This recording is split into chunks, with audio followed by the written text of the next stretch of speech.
training for legal stuff was awful. It was just awful. And you know why it was awful? It wasn't because the information wasn't good. It was because it was boring. That's right. This is the Police Training HQ podcast. We are your headquarters for all things training and resources for Texas law enforcement.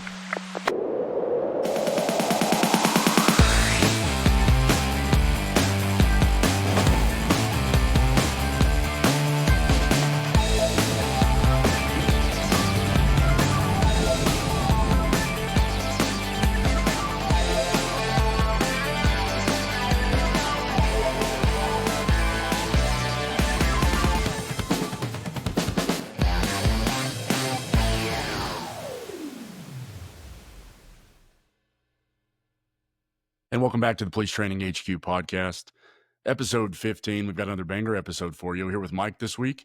Well, we're giving our listeners what they want, but before we kind of set the tone for the episode, we've got another guest. And for our listeners, will not be a stranger. He's one of the nation's best instructors, and we are so lucky this week to have Mr. Bandiero from Blue to Gold Training. He's an attorney and senior legal instructor, founder, owner. He also is one of the attorneys that I think cops most trust. This is coming from the DA's office, investigator, and you've trained over 70,000 police officers easily.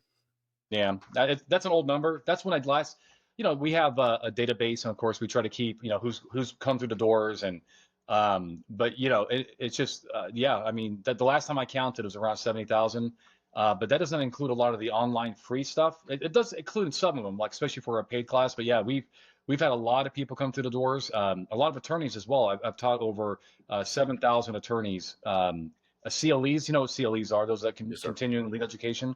So around 7,000 attorneys have also gone through my CLEs.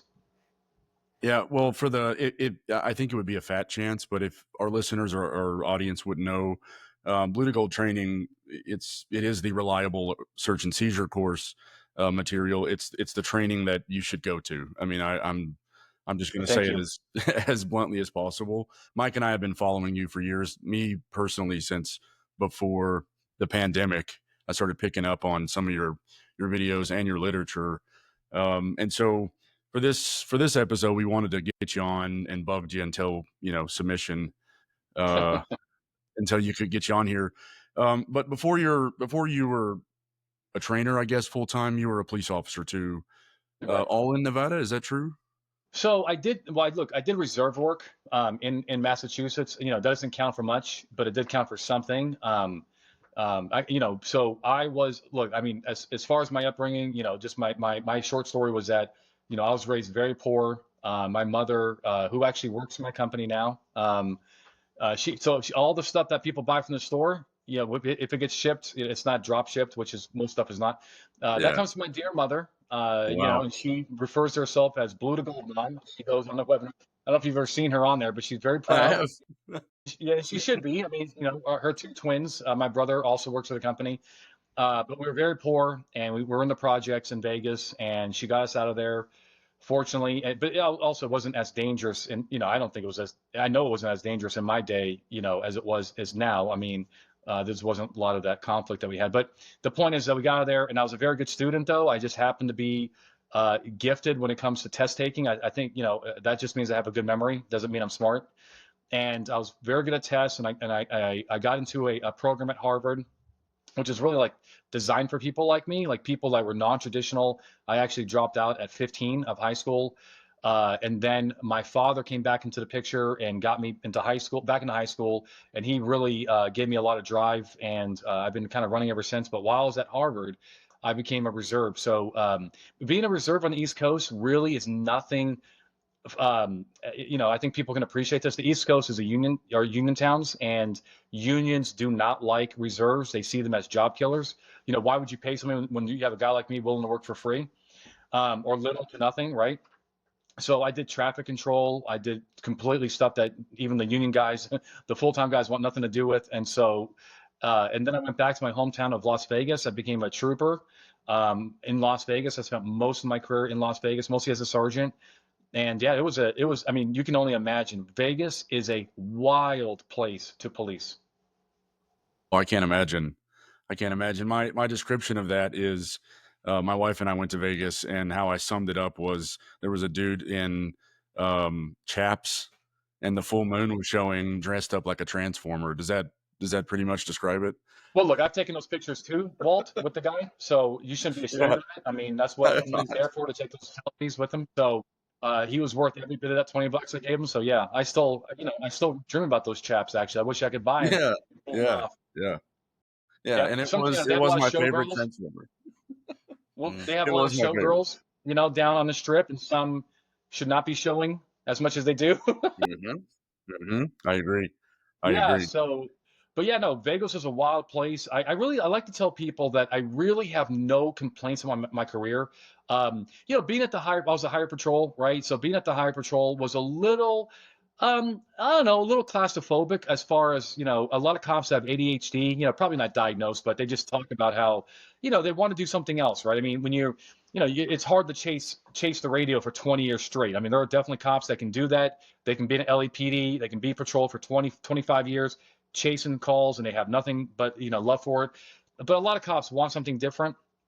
And so I wanted something different. So I ended up going to a local municipality of Elko, Nevada, which was in the middle of nowhere, Nevada. It's a mining town. It's a relatively large mining town. It's 40,000 people, but again, a lot of mining going on, a lot of big money, a lot of people that get that, six figures. They've never seen that kind of money in their entire life.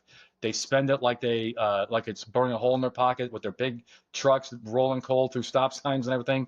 And it was fight after fight. It was a wild place. It really felt like the Wild West.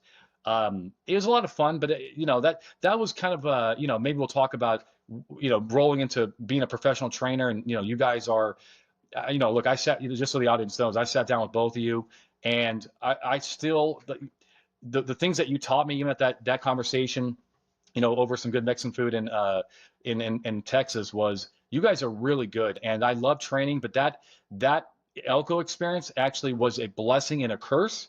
It was a curse because that was not the right place for me. It was not, I can't live there forever. I misjudged that. But it was a blessing because it gave me the impetus to go to law school. Yeah, and I'm curious, because I was gonna make a joke. I don't know if it's appropriate. Mike has to put that leash in me, but I was gonna say, based on your bio, it's just a shame how lazy you are. That That's awesome.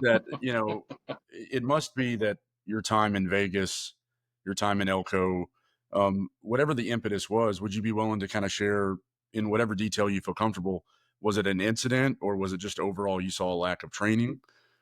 It actually was an incident, but it's funny. It's just how these kernels of just these little kernels or seeds can sometimes just grow. So what it was, okay, so first of all, like, even before I became a cop, I was working at an insurance company, a health insurance company, um, and just as an admin assistant, whatever. But I remember on my on my cubicle, I had my dreams, just educational dreams, especially. And I was like, PhD lawyer, right? I wanted to have that higher education because I got bit. I mean, I got bit hard with education. And some people get it, right, and some people continue their education because they never want to repay those loans, so they just keep on going Yeah, so they can defer. I yeah, wanted to, I wanted to just educate myself, so I had as much opportunity, but as I could. Being a kid, I was kind of, people say, you're running away from your past, and I'm like, yeah, absolutely, without question. I mean, I never wanted my kids to be as poor as I was, and God bless my mother, she did everything she could for us. But but I had on there, to be a lawyer. I really wanted to be a lawyer. I think that was my aptitude. I'm not really good with the sciences. I'm not good with math. Medical terminology I struggle with. But when it came to like political issues and social sciences, I really excel. I'm a people person. In police work, I think I have a good social IQ, or intelligence IQ. What's the you, well, emotional IQ. Thank you, yeah, Walt, for EQ, yeah. telling me what I was trying to say. Emotional IQ.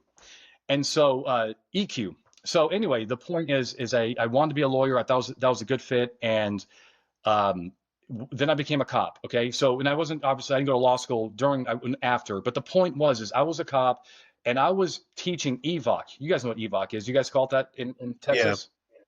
emergency vehicle, Hmm? emergency And vehicle. yeah, operations course, which is right, running and gunning. So it's just fun to drive fast, right? So then our lesson plan, the legal part of our lesson plan was developed by a cop locally. And a lot of that stuff was felt wrong, right? It felt like he was grabbing the wrong cases. He was misinterpreting these cases. I have a lot of respect for this person, so if he is listening, it's no disrespect. But I started looking into those cases, and I'm like, wow, what it was, Walt and Mike. He was picking, I think, outliers, and maybe he was doing it on purpose to scare us, like literally like cases of cops losing their homes, like literally losing their homes Jesus. because they chased the guy into Arizona and the guy ended up crashing and the Nevada cops got sued. But then when you look at the case, it was so ridiculously like the cops were completely out of control. They shouldn't have been there. It wasn't even a proper, arguably it wasn't even a proper hot pursuit over state lines. The whole thing was just messed up. And you're like, man, now you're scaring everybody. And literally they were like, and so I was like, that kind of was like, I didn't like it, right? I didn't like the fact that I don't mind risk aversion. I don't mind an agency saying, hey, we don't want to pursue because we don't want to pay the bills, right? But don't tell a cop they're going to lose their house if you get it wrong, right? That's just not the law. Then it's not the law today, right? It's not that strict. So anyway, so that kind of bothered me, right? So then I started, teaching I started making my own lesson plan for my guys. Like, hey, look, this is what the law is. At the same time, our policy is more restrictive, so that kind of made sense to the people. Like, oh, okay, I get it, right? And so, but I love the law, and so then I started attending like in-service training, right? I would go out there sometimes with my own money. I would go to other instructors, but you guys, I mean, I'm not. There's no shock here. The training for legal stuff was awful, was just awful. And you know why it was awful? It wasn't because the information wasn't good. It was because it was boring. It was like Ben Stein, and from right Yeah. from Ferris Bueller's Day Off, right? It was like Yeah. that kind of, and it was just these like prosecutors that were maybe making a little side hustle. A lot of it was voluntold people, like, hey, go out there and teach the local guys, the latest legal updates. And I'm like, man, this stuff is exciting. I love the law. I think it's every case to me is like a novel. It's people's lives are, it's tragic novels and all, but it's people's lives or the people doing crimes, and it's like you're chasing down the bad guy. So that was the bug. It happened in EVOC. It matured when I started taking some in-service classes. I said to myself, well, look, I could probably do a better job than this guy, because at least I like I would actually walk into the classroom with a smile on my face, not, where a lot of these people didn't seem like they even want to be there. So I think that was kind of that turning point as far as what gave me that bug, and it really festered from that point. Yeah. And I have a similar experience. I just felt like I didn't know much out of the academy, and it was my impetus behind starting to study the Fourth Amendment. And I got to give my first FDO sergeant all the credit. He challenged me to read 3 cases a day and brief. Oh wow. And I did for 20 years. I still read. So, Yep. Mike, Yep. you, even before I met you, I know that you were a consumer of Blue to Gold as well. When did you become aware, and you've used it for years? At least some of the literature. Oh So snap. wait, the book creeps in. So I was gonna go try to find my first copy of it because it wasn't the Texas version, and I'm not sure No. when you even started doing those. But it'd be a 2012, wild I think. stab. Mhm. But Yeah. as far back as I can remember, I don't even know how I ran across the book. I think somebody had it, and I start flipping through it. And I always tell folks the thing that drew me to the book was the style was posing a question that's very common that is asked in a classroom, and then going into the explanation. Because when you do your little roadside chat, I love that approach because people have these questions and they want them answered. It's just sometimes they don't have the source to reach out to do that. And I think the roadside chat thing is great, and we push our recruits to say, hey, if you're not watching the Blue to Gold YouTube stuff or their little shorts, you should definitely be jumping on that. And that to me was the biggest thing that drew me to your material.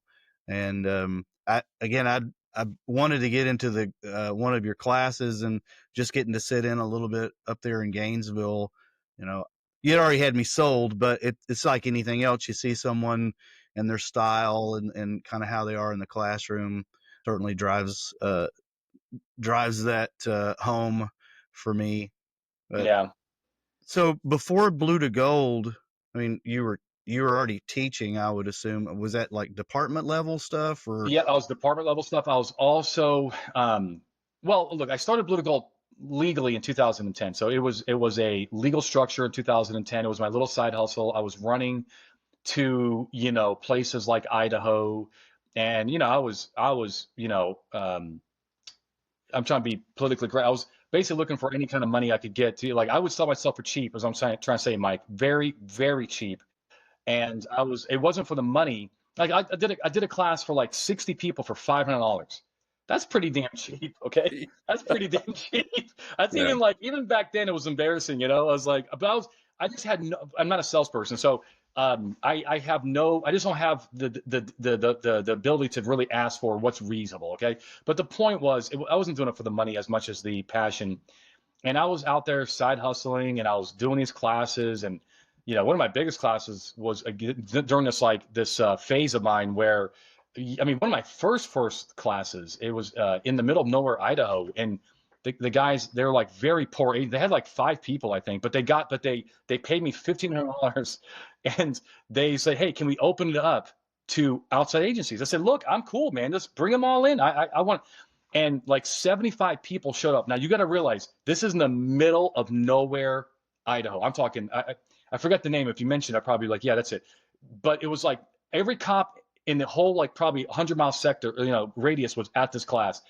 And it was cool. It was like, of course it gets the blood pumping. It's really, really exciting. So I was teaching on the side, and then I went to Elko, and my goal at that point was to, do my 20 years, because I was on a program where if I did 20, I could get health insurance for life, So they don't do that anymore with the new guys, So I didn't really want to leave early, because I wanted to have, like, make sure I was being taken care of, with the health insurance, and having a decent retirement check, nothing crazy. But then, look, it just couldn't last. I mean, well, look, and I also knew I had to go to law school. And the reason I went to law school is because somebody actually told me once. They said, Anthony, look, if you're going to be like an A player in this space, if you really want to be on top of your game, you can't. You have to be a lawyer, okay? Because people are not going to. There's a lot of people who just won't take you seriously. And he said the feds won't hire you, right? The feds are not going to hire a guy with a master's degree in finger painting, right? They want lawyers. And I was like, okay, well, I want to teach for the feds, right? That's where, and so, and he's right. He was absolutely correct. I've taught the FBI. I've taught the cops from the NSA. NSA has their own police department, right? So, of course, from the DOD. So I'm like, yeah, this is kind of cool, right? That's a very big game you're playing. And so that was the reason I went to law school. I also went there for my own education, but I got to tell you, if I would have spent 3 years working on my craft as much as I did just working on property law and, and just like the stuff that they make you do, I would have been even smarter, right? Because, Right. but having that JD behind your name does help. Oh yeah, So- It definitely helps. So what do you think in the training world, especially with a focus on search and seizure? Do you think the academies are doing a good job, or are we missing the boat quite a bit in kind of what we're sending officers out into the field with, into field training? It's a great question. And, and unfortunately, it's one of these questions where the reality in our options are a little bit, like we don't have, sometimes we're not going to have, the options. But so first of all, let me just say this, okay? I completely recognize and I understand that in my world, search and seizure is one of the most important things that cops can know, okay? And I do acknowledge the use of force stuff, right? I tell people all the time, like, look, what I'm teaching you right now does not matter if you're 6 feet deep, okay? If you do not win that gun battle, if you do not win that knife fight, that struggle in the middle of nowhere, Texas or something like that, and you're struggling for your life, you better survive that. So, to go home at night, right? But I tell people, I'm here, okay? I'm here. I'm not here to help you survive that encounter physically because that's just not my gift, okay? I love firearms. As you can see, this is not a green screen. This is the real deal. I love my firearms. But I'm not here. I just can't teach that kind of stuff. It's not my passion, okay?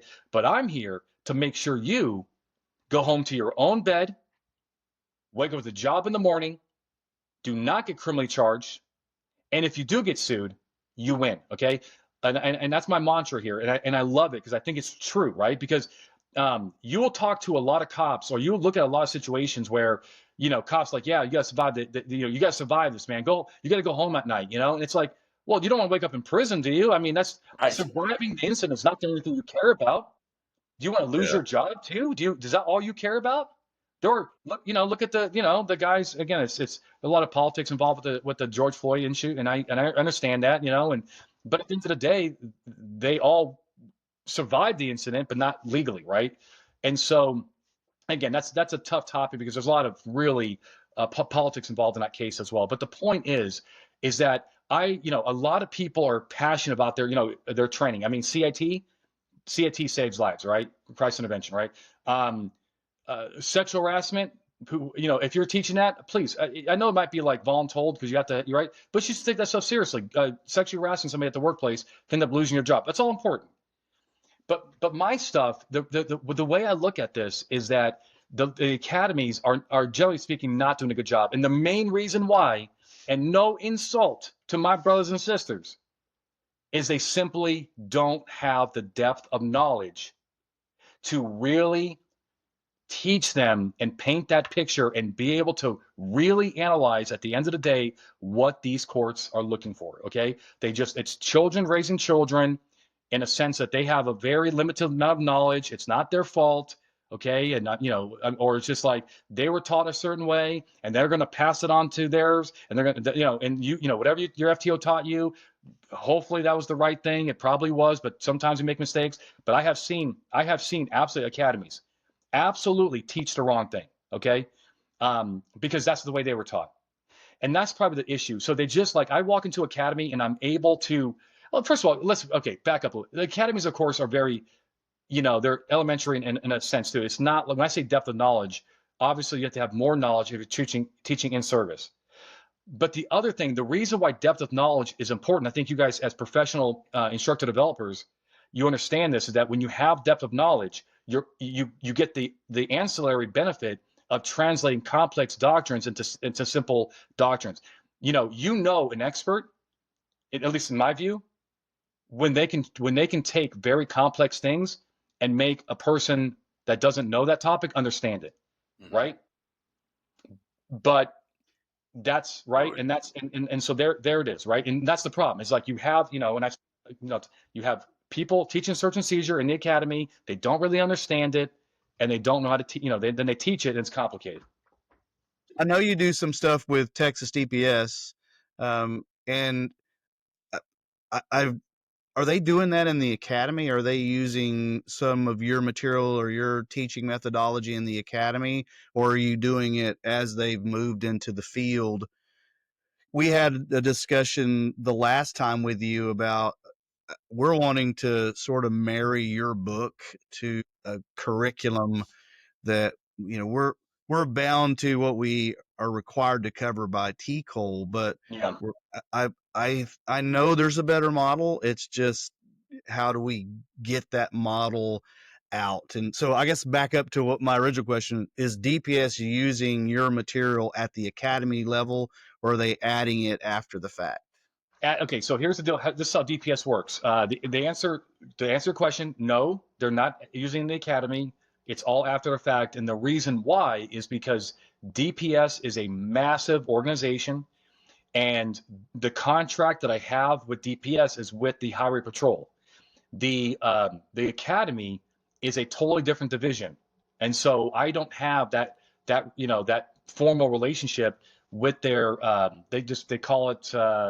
there's a name for it, right? You got THP, Texas Highway Patrol. That's their, whatever that part of that the department or whatever that they have for the academy and in service, not in service training, but anyway. So the point is no, but it's something that I am working on because I'll make this. I love Texas DPS. My troopers out there. I love you guys to death. You guys make me laugh. You guys are a great spirit and pride and esprit de corps. They're a great highway patrol. They have 240s machine guns on their boats. There's nothing not to love. Okay, yeah. Texas is a great. But Mike, I'm working on that. I am at Blue to Gold. We have a hire to retire mentality. That it really is not. Ideally, we would not be coming in after the FTO process and then trying to fix some of these issues that we're seeing. Fix it at the academy, build good, share with them how to make good case law, what the framework is, and then build those pieces after the academy. So it's a great question. We're working on it. We have actually an academy class designed just for academy. So we should talk about that because, we have a class just for academies. We have the lesson plans, we have videos, we have the materials. Well, I'm going to ask you to be a doctor then for a second, because what's a prescription to start to move that forward a little bit? I mean, what can, a small academy or even some of the larger regional academies, what would you say, here's the things you can do almost like right now to improve training in the academy? I'll tell you what it is. Do not hire me or my crew to come. Being serious, I'm going to introduce with the little controversy. Do not hire me or my instructors to take over your academy. That's not the right thing to do because you can't afford it. It's not, we can't, even if it's not something that you guys built in the academy. When I say not afford it, please do not, it's just that it's not part of the budget. Okay. Very few academies are well funded. Okay. Very few. It's just not part of the budget. I mean, I have academies that buy our books and they're like, man, now we're exhausted with our discretionary funding. But what you should do, and here's the solution, we already have the solution, is send your search and seizure instructors, or, plural, whatever, to our certified search and seizure instructor class. That is what that class was designed for, Blue to Gold is, of course, we're proud that we're always, changing our stuff, but we cannot be everywhere. We don't plan to be everywhere. That's just not a workable vision, right? It's not can you imagine how big a company would have to be to do all the search and seizure training in America? What we need and what we want and what we're doing is we're building ambassadors, right? Ambassadors that are in these academies. They went through our training. They have the materials that they get from us. They adopt it for their state or their agency, and they teach those concepts in the academy. And that's really, if you think about it, I hope you agree, but that's actually the smart way to do it, is don't try to commandeer their instructors, because you can't do it, okay? And you don't want to do it. You empower them with the right case law and make them more expert, basically an SME, right? You have your SMEs, whether they're academy or they're inside the agency, and you take their SMEs and you make them, basically an instructor level. They'll never be, it's not never, it's rare, but they're not going to be like at my level, right? Where they can just answer, it's very rarely are we going to get stumped, we have case law, right? But this is also 20 plus years of doing this. But that's not the standard. The standard is just that you're kind of, your SME, in a sense for that, and you're teaching the concepts in the academy. So our search and seizure instructor class is really, really good. I want to wrap around to two other points, if you don't mind. In the academy, I know you said depth of knowledge. I wonder, both since you Texas specific, because I think I can answer it. Mike is the director of an academy here in Texas. I help him there, and we teach all around Texas in the academy. And so I wonder your thoughts on not just depth of knowledge from instructors, but what is the role of dogma play as far as all the misrepresented, almost wives' tales or dogmatic facts that are shared? Yeah, I call them urban legends. Okay. And maybe it's the same thing, but you're the educator, but what I think what you're saying is there are a lot of urban legends, dogma. That's the way we've always done it. Is that kind of what you're referring to? Yes, sir. That is a big deal. I'll tell you it's not been a very big deal for us, in a sense, like very rarely, it's actually only happened once, and it wasn't even about search and seizure class, but about de-escalation class. Do people actually disagree with us, right? I mean, like straight out, like you guys are wrong. I'm sure. I'm not saying it doesn't happen. It probably happens, but it's I'll get these like people who are like, oh no, you can't ask for consent during if they're under arrest. Or what's another dogma that's out there? Urban legends. Like in Texas, we don't have a statute compelling arrest for family violence, although others do. And so Mike and I spend our time saying that's not the law. And I mean, whether you like it or not, kind of that's the urban legend we're talking about. Yeah, and so but they're so usually it's just like but okay, I talk a lot, so I hope that your listeners find this interesting because I have a lot to say. But it's like another thing is that another thing that's very important is to never ever talk down to a student. Even if they have this dogma, even if they have this, it's not their fault. Okay, I have mine too. I'm positive that if we go through my knowledge, you're going to find stuff that I am dead wrong about.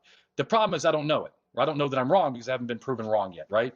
So, but I get a lot of information from other. Maybe I read a case and it was a very, the point. So that's the first thing. I think that, when we're dealing with dogmas and you're dealing with urban legends and people that are stuck in their ways, just try to understand that a lot of it is not their fault. They weren't just one day, boom, mandatory arrest for family violence, right? They were told that. And so just respect that and show them respect that they deserve, right? But the other thing is that you also have to have confidence and be like, and there's a way to teach people like, hey, look, that's just not the law, or this is what the law says, and if there's another case out there that says I'm wrong, I'd love to see it. But we do have to look at that. But I'll tell you, probably the biggest issue is the dogma issues are probably, they're definitely out there, but they don't cause as much problems as something else, which is they don't even know what a search or seizure even is. You ask a cop with 20 years on, hey, what is a search under the Fourth Amendment? When does the Fourth Amendment even implicate it? And, they'll say, well, it's, they'll say consent searches, or they'll say searching to arrest or something like that, but they just don't really understand what it is. And the reason why that matters is because if you don't even know when you're searching or seizing, you don't even know when you have to justify your actions, and you go to court and you just don't even know what to articulate because you don't think you have an issue because you're blind to it. You don't know what you don't know. Yeah, you don't know what you don't know. That's well said. The good measure, in any sense, especially for an instructor, is the ability. I think what was it Einstein said, the ability, you're a master when you can explain things simply. And for our listeners, that's what you do. That's why your content, I think you could binge watch your webinars because it answers questions simply. But I do wonder, and I've wondered this actually. I didn't get a chance to ask you, do you ever feel like I have to dumb it down too much, that I'm misrepresenting what the point of this case or whatever is? Yes, in the academy. Yeah, there you go. I mean, because I don't teach often at the academy, but I gotta tell you, when I do teach at the academy, and I will tell you, it's actually good for me to go to the academy because it makes me appreciate how much my cops actually do know. Right? They don't know a lot. Okay, I'm really trying to push them. It's a lot of heavy lifting. Hey, look, you guys have to, I am trying to do a paradigm shift on a lot of this stuff. But man, when I go to the academy and they're like, or even like a citizens academy, right? Even really more deep, and they have no idea how the criminal justice system works at all. And you'll just say things like, yeah, and then we got the guy out, because apparently he flashed a gun at somebody, so we just did this pat down on him, and we then started talking to him, and then they'll stop you right there. Why would you be patting him down? What do you mean? Did he have a gun on his hand or anything like that?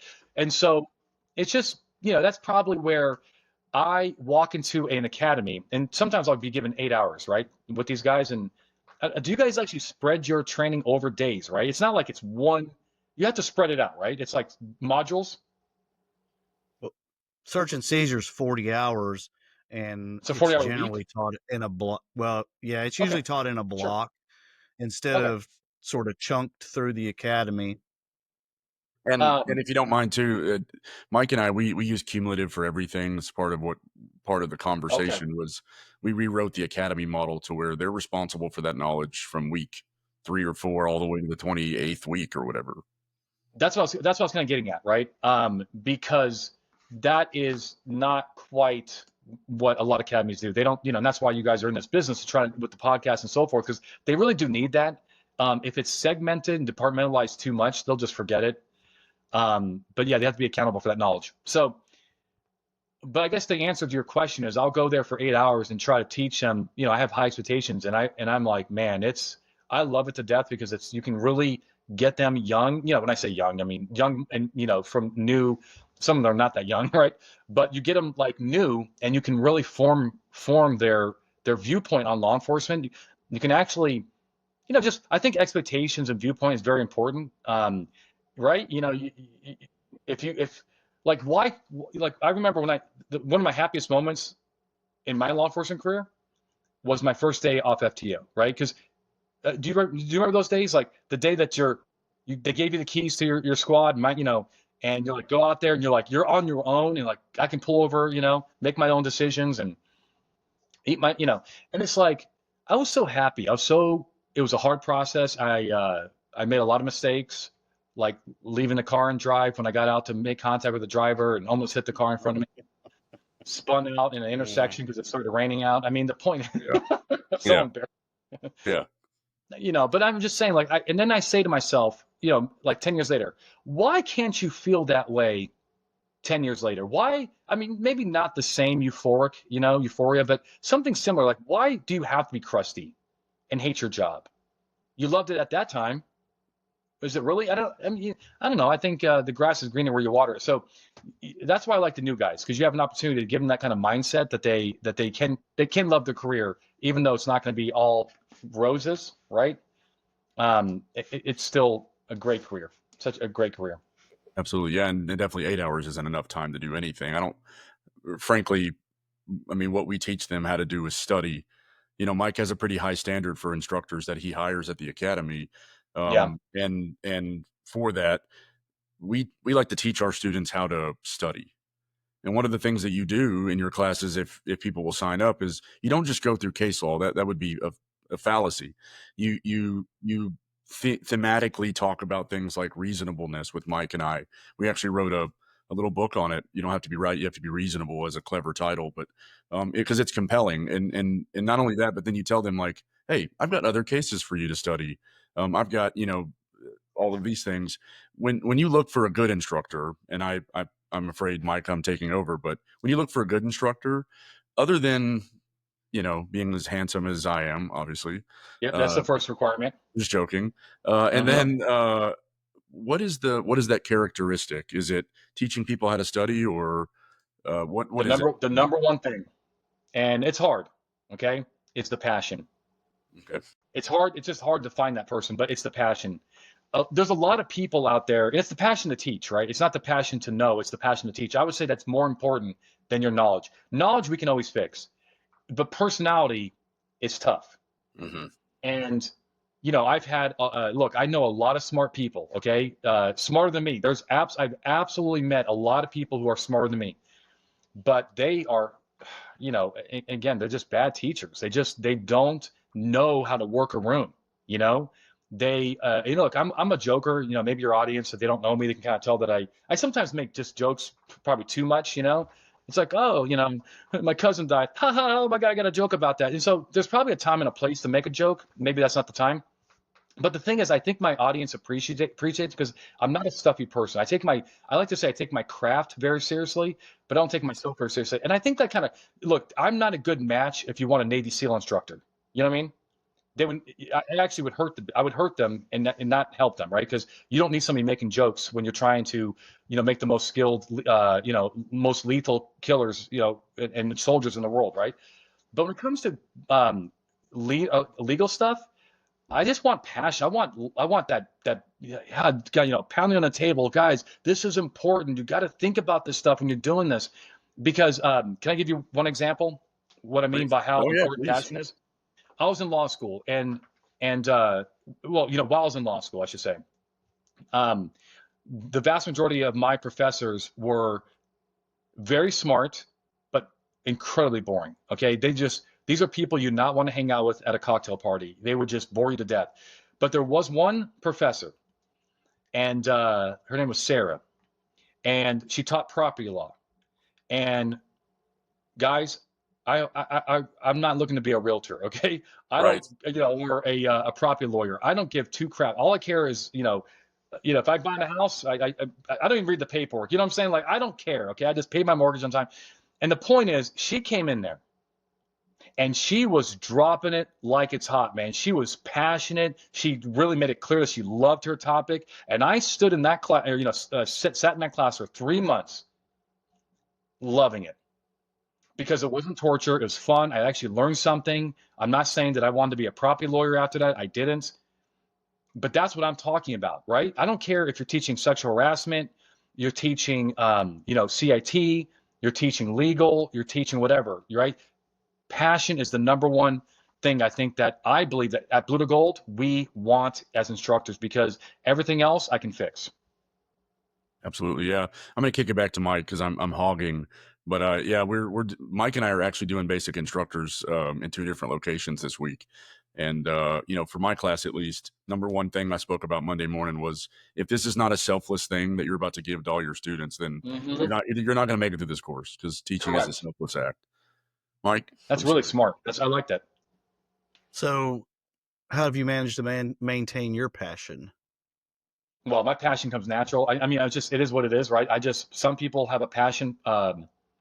They just have a passion for cars. They have a passion for DUI investigations, right? They're, my passion, I got to tell you, and I'm being serious, like there's nothing artificial about it. I never have ever once woken up and said to myself, I got to fake it till I make it. I just got to act like I care about this topic. I effing love search and seizure. I love with all my heart. It's my second love my third love besides my wife and my kids. I love it. I absolutely love it. I will die with a very happy smile on my face, knowing that I am actually in a career that I truly, truly love. Now, Mike, I will tell you that the traveling is getting hard. I have a beautiful setup in Idaho. I'm in Coeur d'Alene, Idaho. It's one of the most beautiful places in the world. I'm almost never here. I'm home a few weeks a year, and I'm here on the weekends. And I'll tell you, that's the hardest part. I'm a guy that actually likes his family. I mean, I say that funny, but some people, I actually like my family. I actually get along with them. They get along with me. We have a good time. I'm not ready to, I don't have, I'm not ready to retire. I couldn't retire even if I wanted to, but I don't want to. But I'll just tell you, for those instructors out there, and I think, Walt, you said it very, cogently, is that if you're not here and selfless, you're not going to make it, because training, you have to want to help. I've been doing free webinars for 5 years straight. I have countless times had my wife text me it's like, can you please just end that? Can you just come up and talk, and hang out with us? And I'm like, of course, right? But I'm like, I love these guys, man. I love helping them. The citizens also come to my classes. They like it. I'm here to teach everybody. I think everybody should know the law. I actually don't I'm not bothered by constitutionalists. Sovereign citizens kind of get on my nerves a little bit because their logic is faulty. But constitutionalists, I'm a constitutionalist. Mhm. Oh, did I answer your question, Mike? Yeah, absolutely. Walt mentioned my approach to hiring instructors, and if the passion's not there, it's like, why would I want to put you in front of recruits? Certainly, but I think you see some of that too in field training, where officers volunteer for these positions, but they've got some of the most negative attitudes Oh my God. around, and Yep. I don't know how they're going to improve anybody, or build off of an academy experience if they don't take training seriously and with a level of passion. It's hard. I've been voluntold to teach things that I'm not passionate about necessarily. When we had a new CAD system, I was the admin sergeant, so it's like I was there to teach everybody. But the thing is, like, even though I don't have the same passion for search and seizure, but I do have a moral obligation to at least walk into that room and just do it, make it the best, right? Act like I actually care. Even if I don't really want to be there, once you say, hey, this is a bullshit topic, guys, we have to check the box, I'm here, I'm a captive audience just like you. You just ruined it. Like, why would you, first of all, it's not right. It's not right to waste the taxpayer time to even act like that. I mean, it is a topic, it has to be taught. I mean, you don't have to love it, but you don't have to be negative about it. Who wants to be in a negative class with a guy that hates his topic and hates his life, Oh, yeah. I mean, you don't have to, again, love it, but you shouldn't be negative about it. Yeah, and how can you be passionate about it? I mean, negativity, period. That's going to negate passion Oh, by yeah. a mile, by an absolute It mile. really is. Yeah. Yep. I'll tell you one thing that, you guys, I've been thinking about it almost every day, maybe, it's just this autonomous thing that you got me, and I have, I have done that to a degree, but it's basically getting those students to think on their own. And that's where I struggle with, because I have a lot to teach, but if they're not thinking on their own and they're not like, what I start doing after, talking to you, I used to do it a little bit, but not as much, but I start like, I'll just do a lot of, I'll say something, but I'll not finish the sentence. And I'll say, let them finish the sentence. You know what I mean? And also, like, yeah. So anyway, I just think that's a very important thing that you guys teach. And that's anyway. I was just blown away by that, because I knew there was something to it intuitively, but I didn't know what it was called, and I didn't know how important it was until I was speaking with you guys. So that's kind of cool. I appreciate it.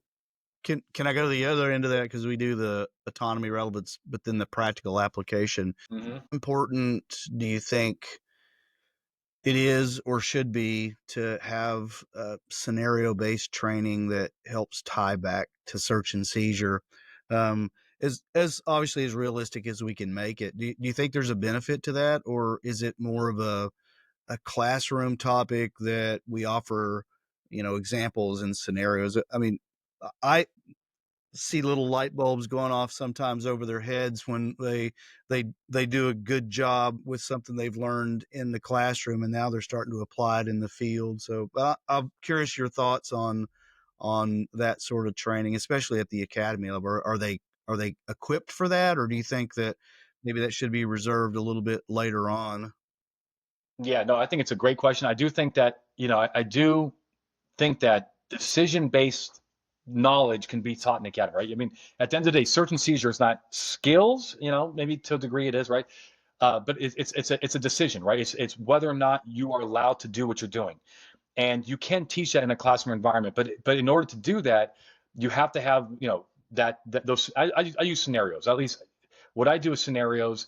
I constantly, throughout the class, I give them enough facts to make a decision.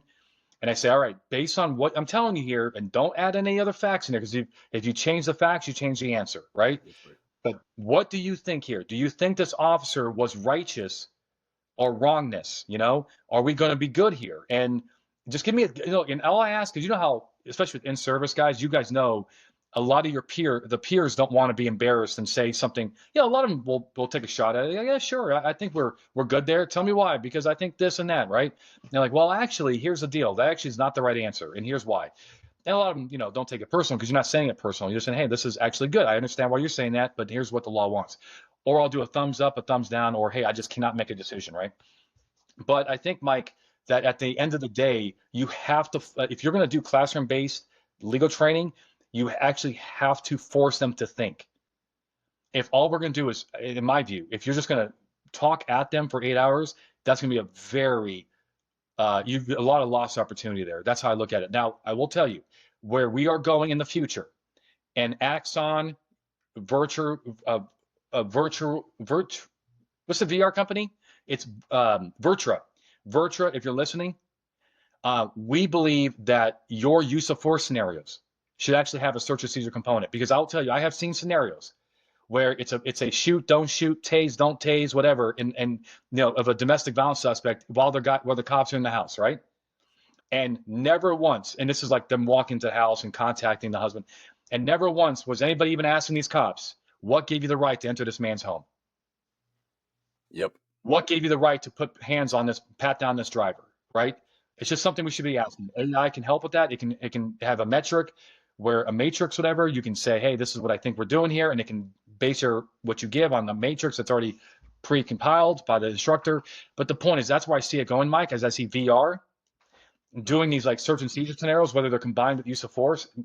Hopefully not. I hope we have our own little modules that just have search and seizure scenarios. Because let me tell you, again, I can talk forever, but let me tell you, how powerful would it be, guys, to put a cop in a scenario where the actual legal answer is a domestic violence, right? Let's say family violence, domestic violence, where the actual legal answer is to walk away. Oh my Powerful. God. That'd be Oh profound. my God. That is a paradigm shift. They don't have that mentality. A scenario where they have PC for a felony. A felony. The guy is in his doorway.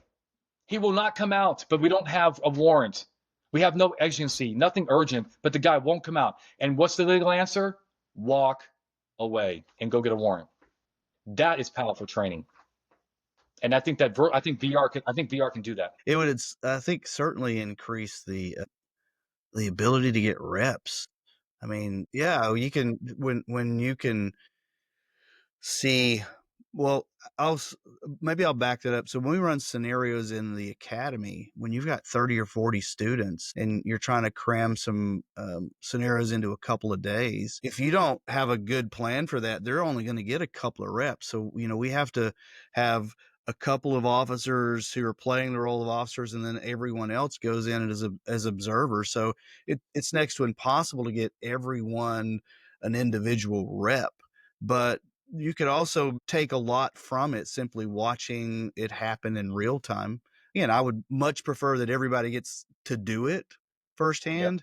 Yep. But in kind of like you're describing, is that's just another rep, even if it's with, a video or a simulation or whatever AI is going to take us to in the future, because that's gonna, I think that's gonna have a huge impact on training and just Yeah. scenario based stuff as well.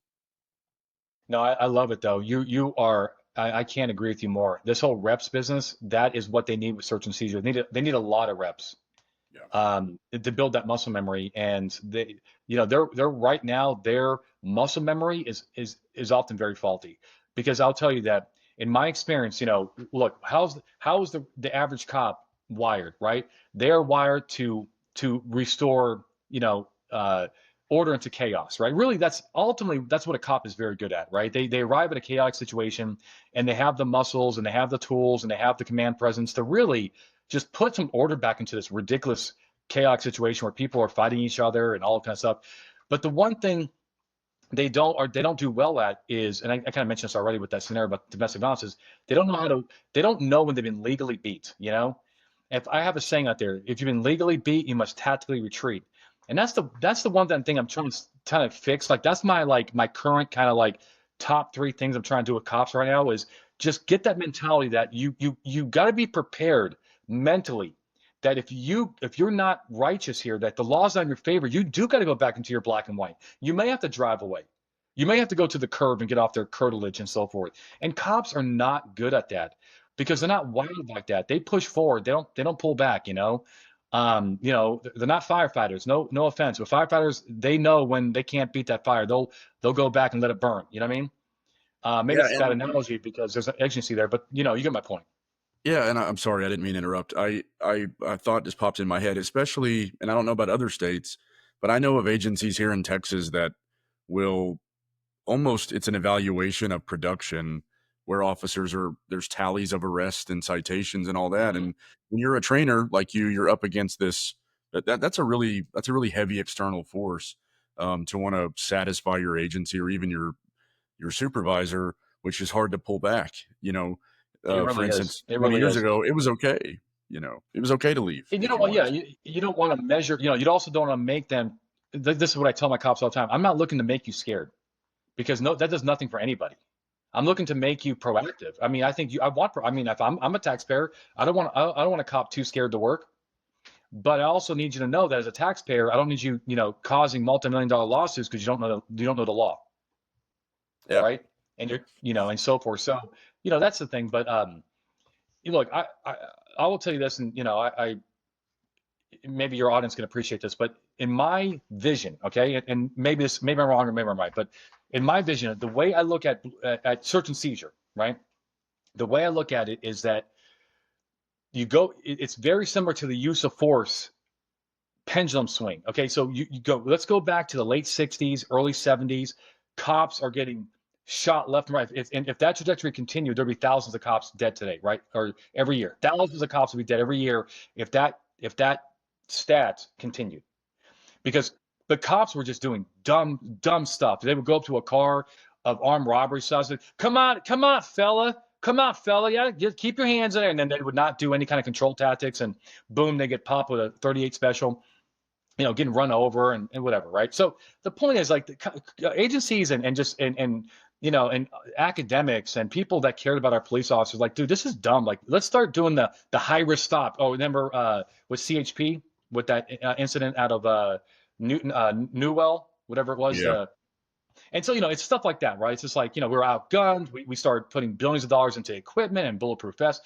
I really do believe that we are kind of seeing what we're seeing agencies look at search and seizure kind of the same way they did with use of force. And they're like, wait a minute, we are getting our asses kicked out there. We are spending there's a recent lawsuit where a bad SWAT hit, completely avoidable. The cops misunderstood the law about not going to announce, but end up, somebody got hurt, didn't even die. It cost $11 million, right? Jesus. All because a cop fundamentally misunderstood case law, right? They thought they understood it. They had you called it the not the urban legend, but you called it dogma, right? Right. Right. And so that is where we're at today, because the body worn camera, as much good as it does, it shows our cops doing the right thing. It also shows them in many little small ways doing the wrong thing.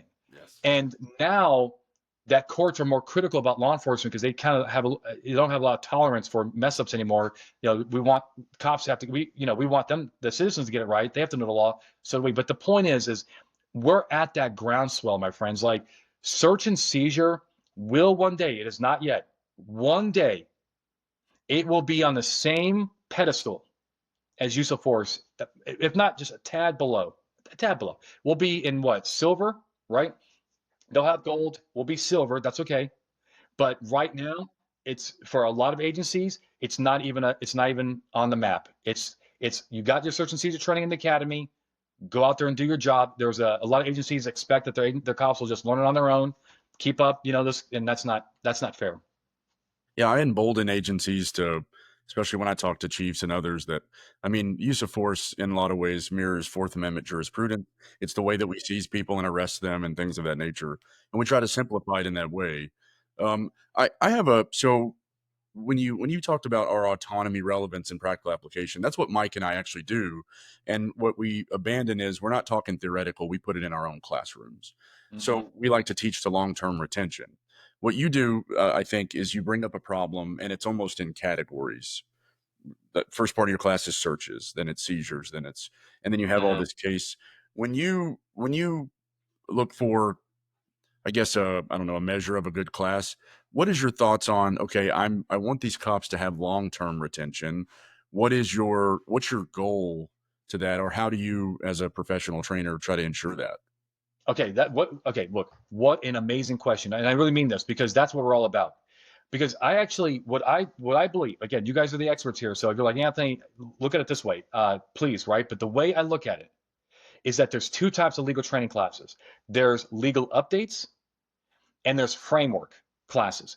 A legal updates class is the problem that we have here. You'll have a cop show up to their yearly legal update. It's probably by a prosecutor that was voluntold to go help the PD out and tell them what the new laws are, or whatever cases are. And it's like, hey, we had a shoplifter and they've refused to identify themselves. And the cop says, if you don't identify yourself, you're going to jail, whatever. And the court upheld it. And the cop leaves there and he thinks, or she thinks, I guess if I have a shoplifter or something similar to that, that's what I'll do. I'm able to arrest the shoplifter for not identifying themselves, right? And then you have a legal, which is fine. But do you see the problem with that, though? The problem is that it's context based. It's like, if the cop thinks to him, self, if I'm in that situation, I will do that or I will not do that. But what about the million of other situations that case law's not even touched yet? And the cop doesn't even know, and that's what I teach. I teach framework. I don't care that the cop, I don't care that the cop knows Pennsylvania versus MIMS, okay? Every cop seems to know Pennsylvania versus MIMS. Good, that's great, okay? That's your case of the day. We should do Gumby style and start, the word of the day and start looking out. But it's like, what is the framework there? Why is the court upholding that? For de minimis reasons, because it's not that much of an intrusion beyond the stop itself. Why are passengers not free to leave a traffic stop in most states? Why is it like what is the going on there? And the courts, but if you understand, I call, I teach 4 questions of search and seizure, right? And if you can answer these 4 questions, if you understand kind of what the courts are looking for there, you make case law, you make good case law, you make case law that you've never even seen before. You'll be able to handle the passengers or the shoplifters or the guy that does not want to come out of his house. And it's these framework issues. And we can get into it, but the point is like that's what I think separates us out. We're not a legal updates class. Who cares? That the Supreme Court, like they came out with a case about use of force in Texas, right? What, Barnes versus Felix versus Barnes, whatever it was. But come on, like if you actually know the framework of what good case law looks like, you know the answer to that before the case is even decided. You know that the Fifth Circuit got that wrong. Everybody knows that that actually really understands that the Fifth Circuit gave that cop a pass there and didn't analyze it correctly, right? And it's no insult. It's just that's what we teach here. Can I tell you something, Walt? I am trying, and I teach this in my class. I say this, guys. I'm trying to put myself out of business, and I mean it. I mean it in a literal. Like I wish I can go. There's something else I can do. I don't want to do anything else, but I will do something else if cops just understand how to make a case law.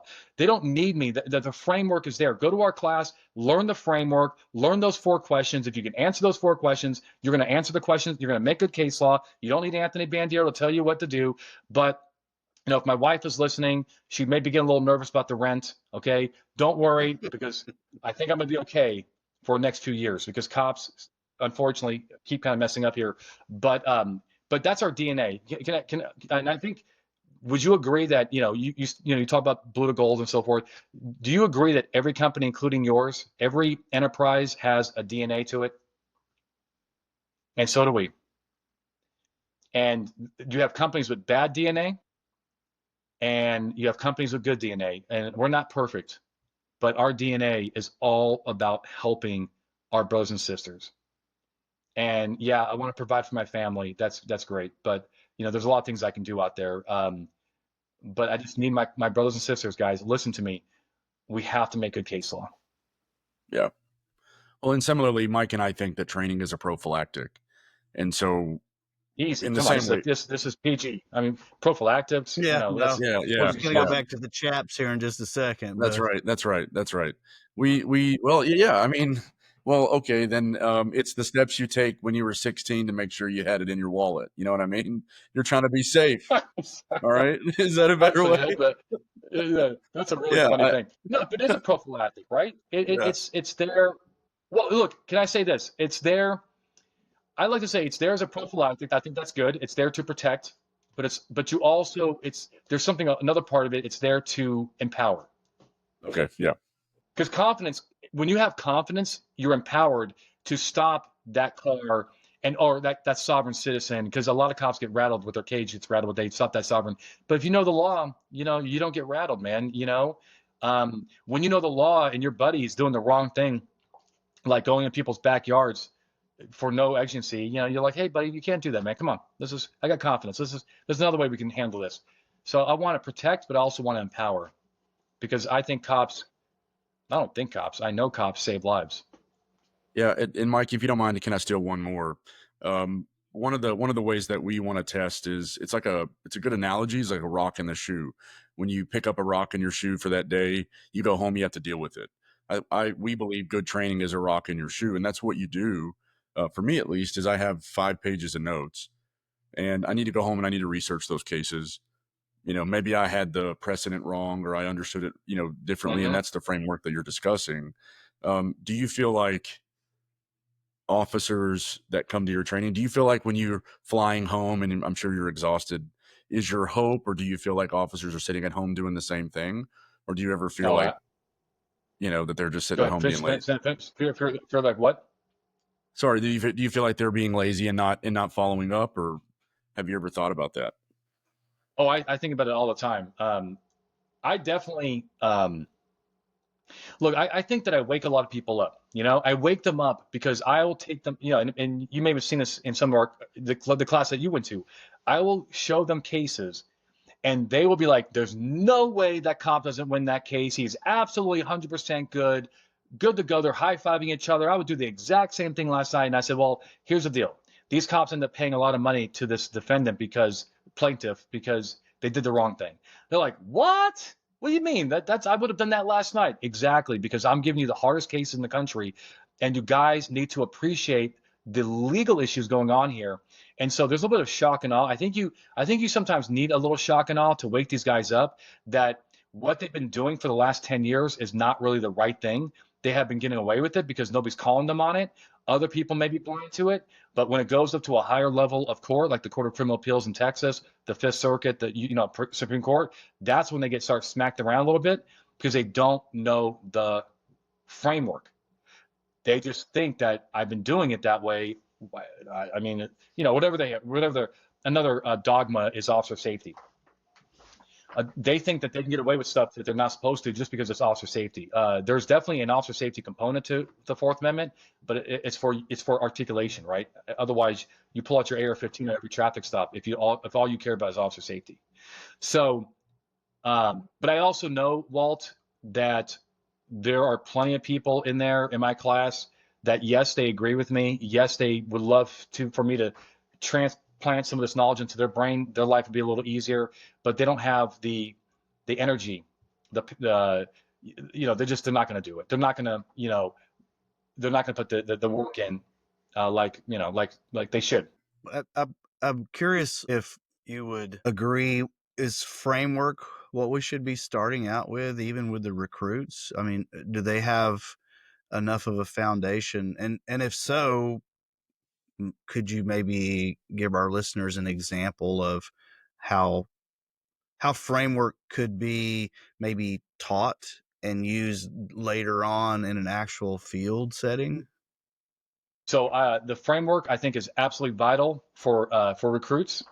Look, okay. Let me ask this: do you guys teach Graham versus Connor? Yes. Yes. Well, Graham versus Connor is a framework: severity, escape, and danger, right? So, well, it's 3 plus everything else, right? But see, here's what I'll say, guys. What Supreme Court case exists that gives us a Graham versus Connor-esque type of framework for search and seizure, right? And I know that shooting somebody is a seizure, okay? But when you go to the university, the Fourth Amendment University, it's right next to Harvard. Welcome to the Fourth Amendment University, right? Maybe it should be there. But when you go up to the council and you say, hey, I'm here to sign up for your university, I've been accepted. And like, all right, what path do you want to take? You're like, path?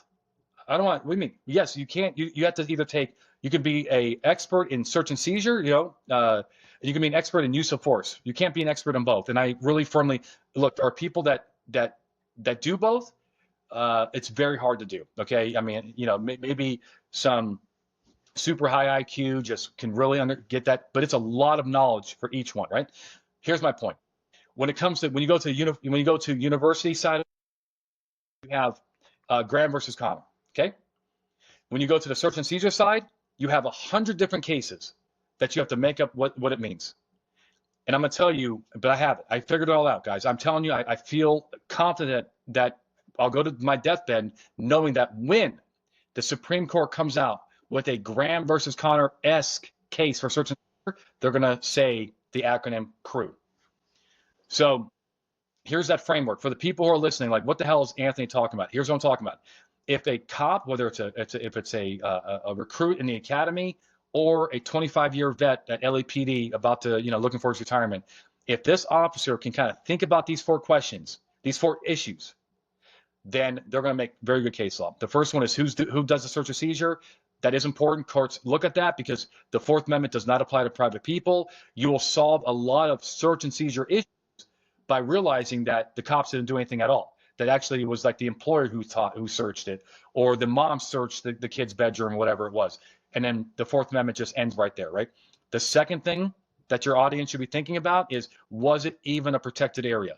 You have to. That's where the topics of standing come in. Lack of standing. You don't have a privacy interest. That's where abandoned property comes in. That's where rental cars, right? Is it a protected area? You have to understand, like, does a person borrowing a car from a friend, a rental car that they have no contractual right to drive, do they have standing and a privacy interest in that car if the police search it? And the answer is yes. But you need to think about that stuff, right? And so, why do they have a privacy interest? Well, you got to know what a protected area is and so forth. The next question is, did a search or seizure even occur? There are 2 searches under the Fourth Amendment. There's privacy and trespass. 95% of cops have no idea what those are. They may be able to guess privacy, but they have no idea that a trespass is a search. We're not going to get into that here. It's complicated. It's getting into the weeds. But, invite me back and I can talk about that too. But the point is, they need to understand what seizure is. Okay, here's another urban legend. If I tell a person to stop, even if they run away, they're seized under the Fourth Amendment, right? No, they're not. Because that's not a seizure. That's not the definition of a seizure under the Fourth Amendment. You have to submit. So you got to know those, right? If you don't know what a search is, okay. Another one. This is why it's important, guys. If I'm a cop and I put my cell phone on a tinted window and look into the car and see drugs in plain view, is that a search? Well, okay. To answer the question, you have to know what a search is, and then answer yes to the first 3 questions. Is it you? Protected area? Did a search or seizure occur? Then you have to have crew. Crew is where Blue to Gold really makes it simple for our cops, because every search or seizure requires crew, which is either consent. A lot of people are sitting in prison because of consent. Mm-hmm. It's an exception. The book that Mike held up has all kinds of written exceptions: border exception, exigency, child abuse, mercy aid exception. You get my point? Motor vehicle exception, pat downs. But if you don't have that, you better have a warrant. If a cop goes to court and the court analyzes those first 3 things and they decide a search or seizure occurred under the Fourth Amendment, right? Because it's protected area, and if they don't have crew, they're having a very bad day. And not only that, they get sued. And if they do get sued, they'll probably lose. Well, there's qualified immunity, but you get my point. That's a lot. That's hopefully you guys enjoyed this. I don't know. Maybe hopefully I didn't hijack the conversation, but I really, you as did. you can tell, well, I appreciate the conversation, and yeah, no, it's always difficult because I have a million things that popped into my ADHD brain that I want to talk about. But when we sat down, you said that you were inspired by autonomy, relevance, and practical application. Do you mind? Is there any more to that? I mean, what was it about that concept that got you thinking? Look, the audience has to remember that a lot of that conversation was over margaritas. So fair enough. This is something that I'm have to but I just look, the autonomy thing clicked on me because, to me, it's like, I was always thinking like the Socratic method, but it's more than that, isn't it? It is. And that's, I guess that was like the light bulb for me, is that I was kind of like thinking, because that's kind of what I've been doing. I guess they're trying to, as much as I can, like, get these cops that, answer the question, but it's more than that. And I got to tell you, and we talked about me going to your class. Mm-hmm.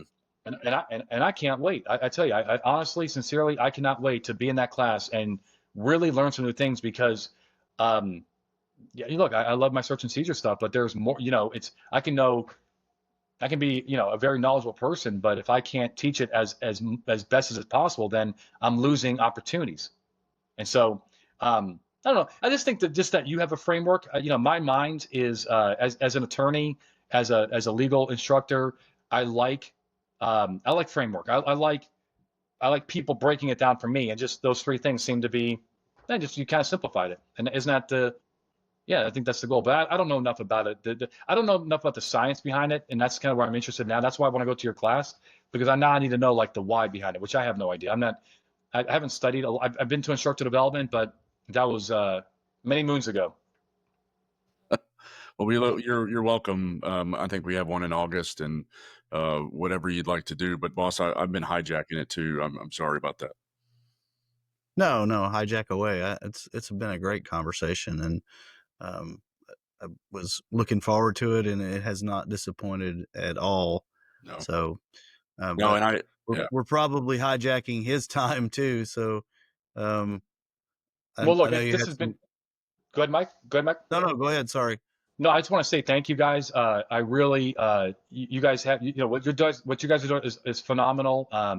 Maybe we can do a part two on this and get a little deeper on some of the stuff and, share some war stories and so forth. But, and also, maybe I should be interviewing you because I would, you guys know what I do. Maybe the audience and, they can reply and they can, respond to you guys and say, yeah, maybe I can kind of take what I do and pick your brain. Like how can I do this actually better? Because what I've been doing only works so much, right? There's a lot of room for improvement, a lot of room. Well, I would love to, and I know Mike would too. I mean, I hope so. I'm talking for you, but I know I would do it any day. Absolutely. Absolutely. Well, cool. All right, Well, we'll have a part two then. yeah. Well, we thank you again. This has been massive.